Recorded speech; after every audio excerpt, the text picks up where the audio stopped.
Hey guys, it's Chua here, and today I'm going to be bringing you my first tutorial. And this tutorial is going to be both in After Effects and Sony Vegas, and it's going to be on using Twixtor.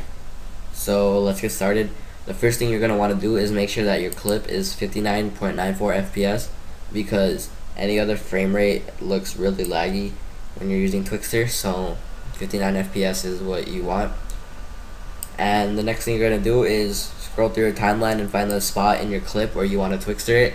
And when you find the spot, you want to make sure that it's not where like a person is spinning. You want to make it so that you want to find a spot where there's basically no movement besides the gun, because any other spot will look really warpy, and you don't want that. So yeah.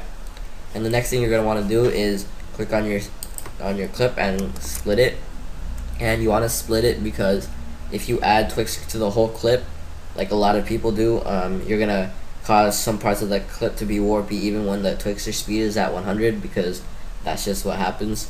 So yeah, you're gonna want to split the clip, and then you're just gonna go to your effects and presets and type in Twixtor, and just gonna drag on Twixtor you put on the clip, and then you're gonna see a bunch of settings over here, and where it says input frame rate, you're gonna change that to 59.94 FPS, and you're gonna also click on Smart Blend near the bottom here, and on your layer on the timeline there should be something that says frame blending, and you're gonna double click on the box under that for your clip, and you're also gonna click on the motion blur just once, and what those things will do is they will make the Twixtor look smoother.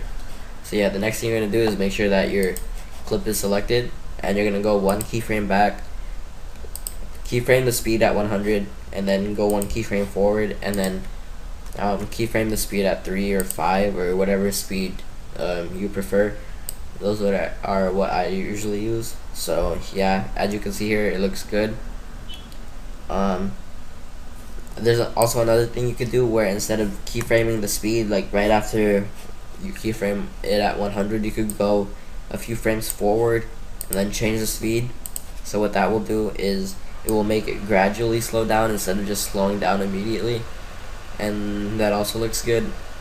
So yeah, and here's a tip: if you have warping around the edges when you use Twixtor, you could go on your effects and presets and type in motion tile, and it'll be right here under stylize, and you should drag it onto the clip, and on the left where the settings are, you change the output width and output height to 125, and then you make sure that mirror edges is clicked, and that'll just get rid of some of the warping.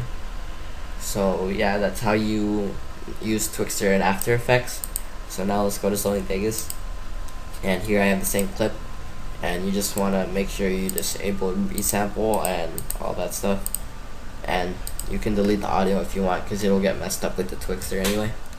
So I'm gonna use the same spot that I did for After Effects. So you're just gonna split it again, and on Twixtor, on your video effects tab, you scroll down and you're gonna find Twixtor Pro, and you just drag on default because that's all you're gonna have, and you just copy these settings, and then you're just gonna name it as your preset and you save it.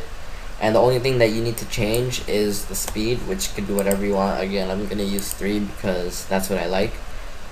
And that's about it for Sony Vegas. That's how you use Twixtor in here.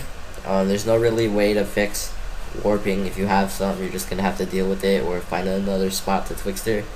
But that's it. Thanks guys for watching. I'll see you in my next tutorial. If you have any questions, you can post it in the comments and I'll be sure to reply to them. So yeah, thanks for watching.